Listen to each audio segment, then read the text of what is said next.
또 이르시되 어떤 사람에게 두 아들이 있는데 그 둘째가 아버지에게 말하되 아버지여 산 집에서 내게 돌아올 분깃을 내게 주소서 하는지라 아버지가 그 살림을 각각 나눠 주었더니 그 후 며칠이 안 되어 둘째 아들이 재물을 다 모아가지고 먼 나라에 가 거기서 허랑방탕하여 그 재산을 낭비하더니 다 없앤 후 그 나라에 크게 빈년이 들어 그가 비로소 궁핍한지라 가서 그 나라 백성 중 한 사람에게 붙여 사니 그가 그를 들로 보내어 돼지를 치게 하였는데 그가 돼지 먹는 지역 열매로 그를 채우고자 하되 주는 자가 없는지라 이에 스스로 돌이켜 이르되 내 아버지에게는 양식이 풍족한 품꾼이 얼마나 많은가 나는 여기서 주려 죽는구나. 내가 일어나 아버지께 가서 이르되 아버지 내가 하늘과 아버지께 죄를 지었사오니 지금부터는 아버지의 아들이라 일컬음을 감당하지 못하겠나이다. 나를 품꾼의 하나로 부수소 하리라 하고 이에 일어나서 아버지께로 돌아가니라 아직도 벌레가 없는데 아버지가 그를 보고 슬히 여겨 달려가고 안고 입을 만지니 아들이 이르되 아버지 내가 하늘과 아버지께 죄를 지었사오니 지금부터는 아버지의 아들이라 일컬음을 감당하지 못하겠나이다 하나 아버지는 종들에게 이르되 제일 좋은 옷을 내어달라 입히고 손에 가락지를 끼우고 발에 신을 신으라 그리고 살찐 송아지를 끌어다가 잡으라 우리가 먹고 즐기자. 이 내 아들을 죽었다가 다시 살아났으며 내가 잃었다가 다시 얻으라 하니 그들이 즐거워하더라. 아멘. 잠깐 기도하겠습니다. 사랑의 하나님, 이 시간 부족한 종이 두려움과 떨림으로 주의 단위에 서서 주의 말씀을 배워나고자 합니다. 부족한 종을 말씀의 도구로 통로로 사용하여 주시고 오늘 우리가 나누는 이 말씀이 오늘도 우리에게 허락하시는 하늘의 양식이 되어서 우리의 영혼이 소생케 되게 하시고 우리의 가정과 기업이 살아나게 하시며 그 자녀에게 그 은혜가 흘러가게 하여 주시옵소서. 그래서 우리의 삶 가운데 30배, 60배, 100배 아름답고 풍성한 열매를 맺어서 하나님께 영광 내게 하시고 세상은 그것을 바라보고 주님께 돌아오는 역사가 있게 하여 주시옵소서. 악한 영 예수 그리스도로 떠나가게 하시고 오직 거룩한 성령님께서 오늘도 우리를 지키시고 보호하여 주옵소서. 오늘은 예수님의 이름으로 간절히 기도드리옵나이다. 아멘. 한번 따라해보도록 하겠습니다. 알곡이 됩시다. 알곡이 됩시다. 네, 오늘은 알곡이 됩시다라는 말씀을 제목으로 가지고 함께 은혜를 나누고자 합니다. 이 이야기는 우리가 잘 알고 있는 돌아온 탕자에 대한 이야기죠. 이 탕자가 돌아왔다. 둘째 아들이 돌아왔다. 둘째 아들의 실패가 이렇게 되었다라는 것으로 우리는 끝나는 것이 아니라 이 이야기 가운데 담겨져 있는 결국 알곡이 되기 위해서 온전한 신앙인이 되기 위하여서 주님께서 바라시는 바가 무엇인가 우리가 깊이 생각하면서 함께 은혜를 나누었으면 좋겠습니다. 오늘 본문을 보게 되면 11, 12절 말씀 먼저 한번 보도록 하겠습니다. 11, 12절 말씀 읽겠습니다. 시작. 또 이르시되 어떤 사람에게 두 아들이 있는데 그 둘째가 아버지에게 말하되 아버지여 재산 중에서 내게 돌아올 분깃을 내게 주소서 하는지라 아버지가 그 살림을 각각 나눠 주었더니 아멘. 이 예수님께서 지금 잃어버린 자를 찾는 비유에 대해서 말씀하실 때 세 번째 비유로서 돌아온 탕자의 이야기를 말씀하세요.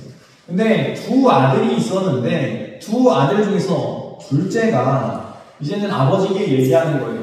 아버지, 나 어차피 아버지 죽으면 나중에 나의 유산 물려줄 텐데 그 물려줄 유산 미리 좀 주셨으면 좋겠습니다. 이러한 얘기를 하고 있는 것이죠. 이 유대 문화에서 아버지가 살아있는데 유산을 원한다. 이것은 아버지가 빨리 죽었으면 좋겠습니다. 라는 이 표현 행위라는 거예요. 그래서 굉장히 모욕적인 행동입니다. 그런데 이 둘째 아들이 지금 살아계신 아버지 앞에 나아가서 뭐라고 하는가? 이 유산을 좀 달라라고 얘기한다는 것이죠. 세상 말로 이 둘째 아들은 후레 자식이다 이렇게 얘기할 수 있는 것이죠. 이 아전인수격이다 뭐 이런 식으로 얘기할 수 있는 거예요.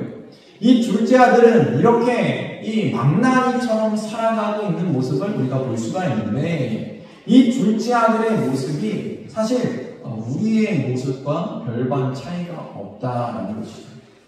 이 둘째 아들이 이 결국에는 분깃을 가지고 어떻게 합니까? 먼 타국으로 가는 것을 볼 수 있는데 이 먼 나라로 간다는 것은 이제는 더 이상 나와 아버지가 엮이지 않았으면 좋겠습니다. 상관하지 않았으면 좋겠습니다. 나 혼자 한번 살아보겠습니다. 라는 것과 같다는 거예요. 우리가 하나님을 믿지만 하나님 앞에 내가 한번 하나님 없이 한번 살아보겠습니다. 하나님 도움 없이도 제가 잘 살아보겠습니다. 라고 하면서 우리가 세상 가운데 살아간다는 것이죠. 그런데 하나님의 시선은 어떠한 시선인가? 이 하나님 없이 살아가고자 하는 자들을 바라볼 때 이 잃어버린 아들을 바라보는 것 같이 하나님께서 오늘도 그들을 바라보고 계신다는 것이죠.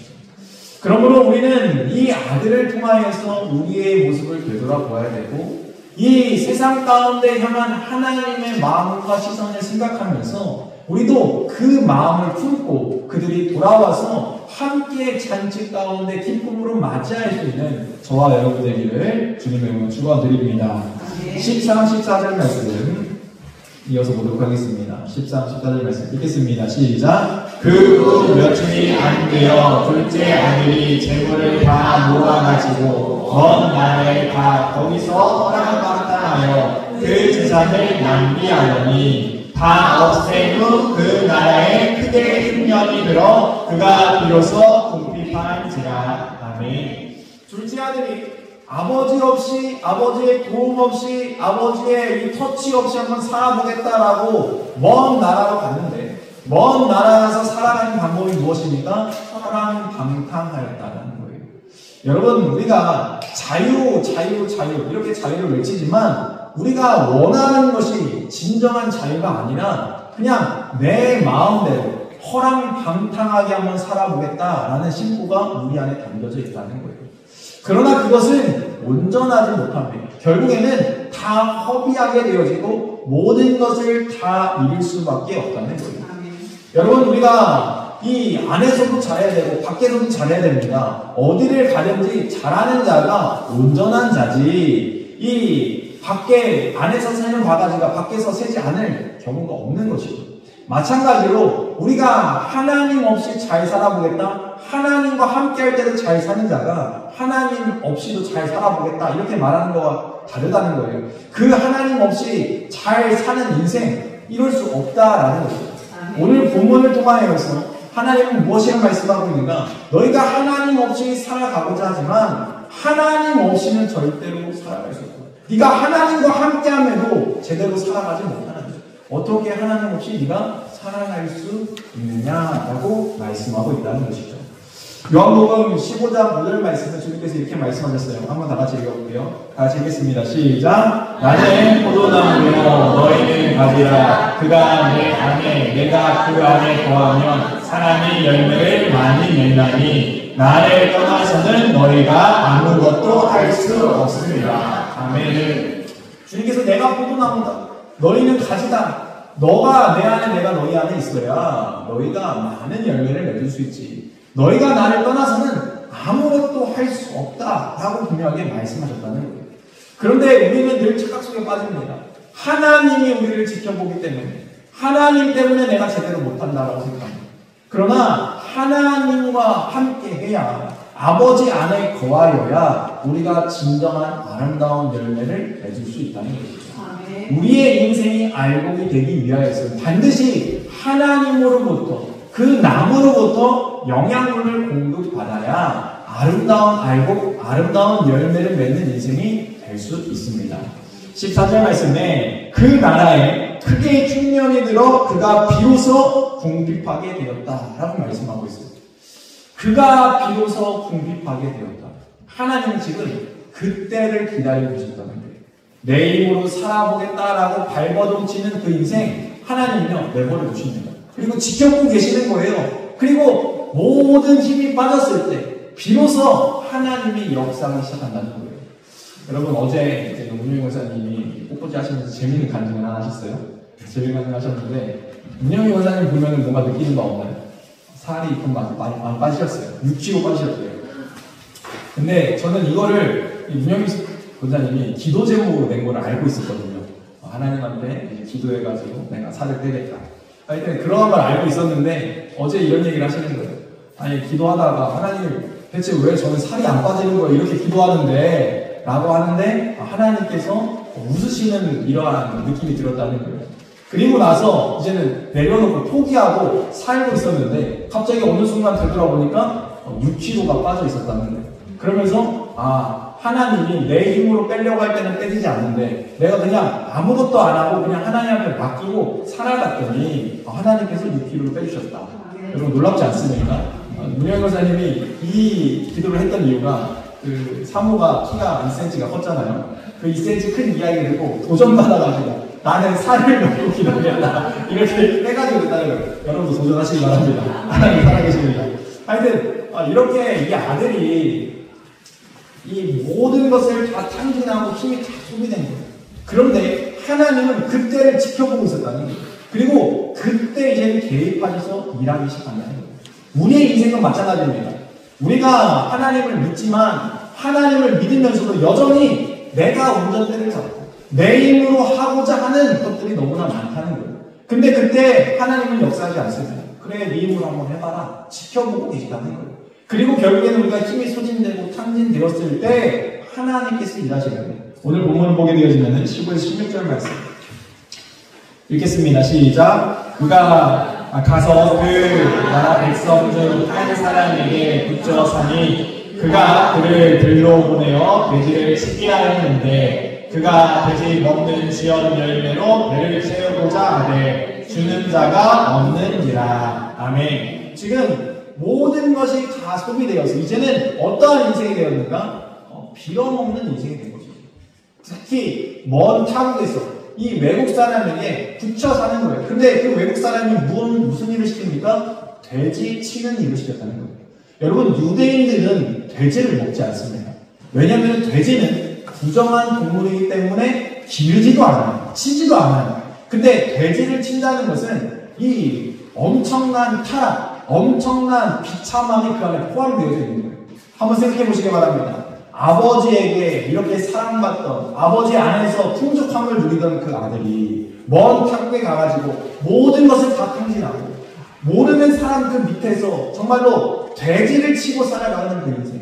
내 인생은 원래 유대인인데 돼지는 부정한 이 동물이라 먹지도 않고 가까이 하지도 않는데 그 돼지를 기르고 있는 자신의 인생을 누리라고 있고 더 나아가서 너무나 배가 고파가지고 그 돼지가 먹는 쥐염 열매라도 먹어보고자 했는데 아무도 주는 자가 없는 거예요. 그러니까 이 아들은요 정말로 비참한 가운데 처해 됩니다. 인생의 거의 이 나락 가운데 끝바닥에 지금 밑가운데 있는 것이죠. 얼마나 그 인생이 고달팠겠습니까? 얼마나 서러웠겠습니까? 그런데 그 서러움 가운데 그냥 하나님을 내버려 두시지 않았다는 것이죠. 히브리서 12장 11절에서 한번 보도록 하겠습니다. 읽겠습니다. 시작. 무릇 징계가 당시에는 즐거워 보이지 않고 슬퍼 보이나 후에 그로 말미암아 연단받은 자들은 의와 평강의 열매를 맺느니라. 아멘. 그렇습니다. 우리가 때로는 하나님을 떠나서 하나님 앞에 범죄하여서 하나님이 그것을 우리에게 심판하실 수가 있습니다. 때로는 징계하실 수가 있어요. 그러나 그 징계로 우리가 두려워하지 말아야 될 것은, 슬퍼하지 말아야 될 것은 하나님은 이것을 통하여서 나를 다시 연단하시고 다시 하나님 앞에 세우셔서 열매 맺게 하시고자 하는 하나님의 계획과 섭리가 있다는 거예요. 그래서 우리가 고난이 그냥 고난이 아닙니다. 그 고난 뒤에 숨겨져 있는 하나님의 계획과 뜻이 있음을 우리는 반드시 알아야 된다는 거예요. 그러므로 내가 좌절 가운데 있습니까? 내가 절망 가운데 있습니까? 내가 지금 넘어졌습니까? 여러분 그 넘어짐으로 끝나지 마시기 바랍니다. 하나님을 바라봐야 됩니다. 하나님께서 어떻게 일하실지를 기대하고 소망해야 된다는 거예요. 17에서 19절 말씀 보도록 하겠습니다. 읽겠습니다. 시작. 이에 스스로 돌이켜 이르되 내 아버지에게는 양식이 풍족한 품꾼이 얼마나 많은가. 나는 여기서 죽여도 죽는구나. 내가 일어나 아버지께 가서 이르기를 아버지 내가 하늘과 아버지께 죄를 지었사오니 지금부터는 아버지의 아들이라 일컬음을 감당하지 못하겠나이다. 나를 꿈꾸게 하나로 보소서 하리라 하고. 아멘. 지금 스스로 돌이켜라고 말씀하고 있어요. 이것은 그가 생각이 났다는 거예요. 어떤 생각이 납니까? 아버지 안에 있었던, 아버지 품에 있었던 그때가 생각이 나기 시작하는 거예요. 여러분, 고난 가운데 이 생각나게 하시는 분이 하나님의 은혜라는 거예요. 하나님은 상황과 환경을 통해서 만들어 가셔서 우리를 치시기도 하시지만 그 상황과 환경 가운데 하나님을 생각나게 하신다는 거예요. 하나님을 기억해내게 하신다는 거예요. 그리고 그 하나님을 생각나게 하셔서 돌이키게 하시는 분이 하나님이시라는 것을 기억하시기 바랍니다. 그러므로 여러분, 지금 내가 이제 돌아가도 될까? 내가 지금 돌아가면 염치 없는 거 아닌가? 아닙니다. 하나님은 돌아오라라고 말씀하고 있다는 거예요. 돌이키는 그때가 빠른 때라는 거예요. 하나님께서는 그때라도 네가 돌아와서 돌이켜서 회복되기를 원하시는 분이 하나님 아버지의 마음이시라는 것을 기억하시기 바랍니다. 그래서 네가 철저하게 회개합니다. 그냥 아버지 품이 좋다가 아니라 아버지 품 안에 내가 돌아가는 것을 이제는 철저하게 회개하면 돌이킨다는 거예요. 내가 아버지 안에 있을 때 그것을 귀한 것으로 여기지 못했구나. 내가 감사함이 없었구나 라는 것을 깨닫게 되어지는 거예요. 그리고 그가 철저하게 이제는 돌이켜서 아버지께로 다시 향하게 되어집니다. 호세아서 2장 6절과 7절 말씀도 한번 보도록 하겠습니다.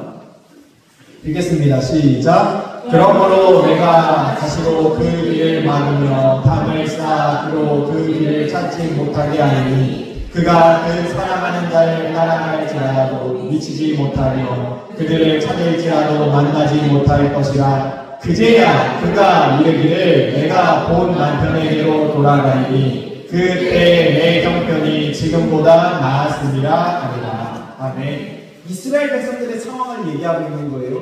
이스라엘 백성들이 하나님 말고 다른 우상들을 섬기면서 말하자면 다른 남편들을 섬기면서 살아가고 있는 것이죠. 그러면서 내가 이것을 더 사랑한다, 이 길이 더 좋다라고 하지만 하나님은 그 길들을 막으신다는 거예요. 못 가게 하신다는 거예요. 그리고 마침내 생각나게 하셔서 내가 하나님, 내 본래의 남편 하나님 안에 있는 것이 가장 좋은 것이구나 라는 것을 기억나게 하셔서 돌이키게 하시겠다라고 말씀하셨다는 거예요.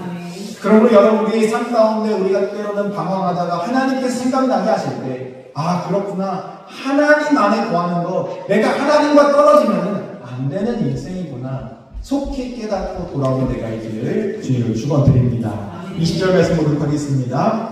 읽겠습니다. 시작. 이에 일어나서 아버지께로 돌아가니라. 아직도 거리가 먼데 아버지가 그를 보고 치근히 여겨 달려가 목을 안고 입을 맞추니. 아멘. 이 둘째 아들이 어찌 보면은 거지가 된 것이죠.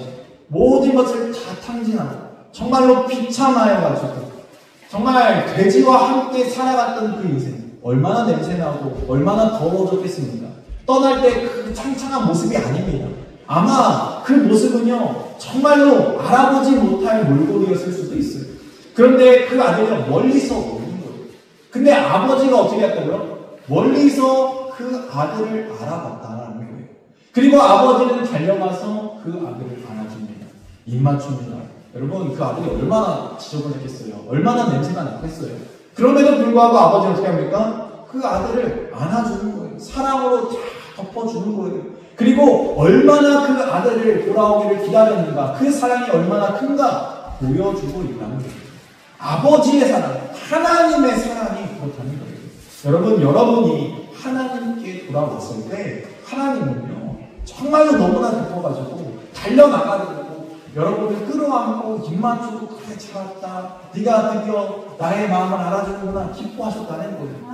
근데 그 하나님께서 어떻게 하십니까? 오늘 21에서 24절 말씀을 보게 되어지면은 다시 읽겠습니다. 시작. 아들이 이르되 아버지, 내가 하늘과 아버지께 죄를 지었사오니 지금부터는 아버지의 아들이라 일컬음을 감당하지 못하겠나이다. 아버지의 종들에게 이르되 제일 좋은 옷을 내어다가 입히고 손에 가락지를 띄우고 발에 신을 신기라. 그리고 살찐 송아지를 끌어다가 잡으라. 우리가 먹고 즐기자. 이 내 아들은 죽었다가 다시 살아났으며 내가 잃었다가 다시 얻었노라 하니 그들이 즐거워하더라. 아멘. 이 아들은요 차마 아버지 앞에서 입이 떨어지지 않는데 그 떨어지는 입에 뭐라고 고백하던가? 아버지 내가 잘못했습니다.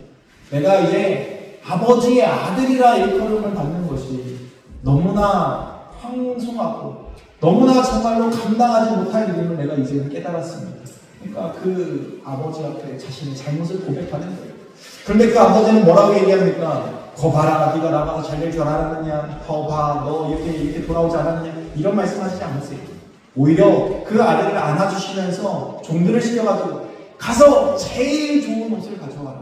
여러분, 옷은 이스라엘에게 있어서 겉옷은요 신분을 이야기하는 거예요. 그런데 제일 좋은 옷을 입혔다는 것은 아들로서의 신분을 회복시켜줬다는 거예요. 그리고 손에 가락지를 끼우라 이럽니다. 가락지는요 권위, 권세를 상징하는 거예요. 너는 아들로서 모든 권세를 회복하게 될 것이야 라고 하면서 그 가락지를 끼워주는 거예요. 그리고 신을 신겼다고 했습니다. 여러분 당시의 노예들은요 이 종들은 신을 신을 수 없었습니다. 그런데 그 아들이요 지금 돼지치다 왔으니 신이 있었겠습니까? 그러니까 신을 신겨주는 거예요. 너는 이제 종이 아니라 내 아들이야 라고 말씀하고 있는 것이죠. 그렇습니다. 아버지의 사랑이 이렇다는 거예요. 그리고 나서 살찐 송아지를 잡습니다. 이 송아지를 잡는다는 것은요 큰 잔치를 열었다는 거예요. 이 기쁨은 나만 누릴 기쁨이 아니라 함께 와서 기뻐해야 될 기쁨이라는 거예요. 그러면서 아버지가 뭐라고 고백합니까? 내 죽었던 아들이 오늘 살아 돌아왔다. 여러분 우리가 하나님 앞에 돌아온다는 것은 하나님 앞에 선다는 것은 나는 다시 죽고 다시 예수로 사는 인생이 되어져 있다는 거예요. 그 인생으로 살아날 때 하나님께서 기쁨으로 돌아온다는 거예요. 그렇습니다. 하나님께서 우리에게 말씀하십니다. 잘 돌아왔다. 잘했다. 라고 말씀하신다는 거예요. 여러분 우리가 알곡이 될 수 있는 비결이 어디 있습니까? 우리가 알곡이 될 수 있는 것은 아버지 품 안에 거하는 거예요. 아버지께서 우리를 만들어 가시고 우리를 입히시고 먹이시고 인도해 주시기를 원하신다는 것이죠. 그러므로 주님의 말씀 가운데 우리가 순종함으로 나아갈 때 참된 알곡이 될 수 있는 것이고 참된 아들의 그 권세를 누리며 살아갈 수 있다는 것을 기억하시기 바랍니다. 오늘도 하나님께서 여러분을 사랑으로 초청하십니다. 여러분을 부르셨습니다.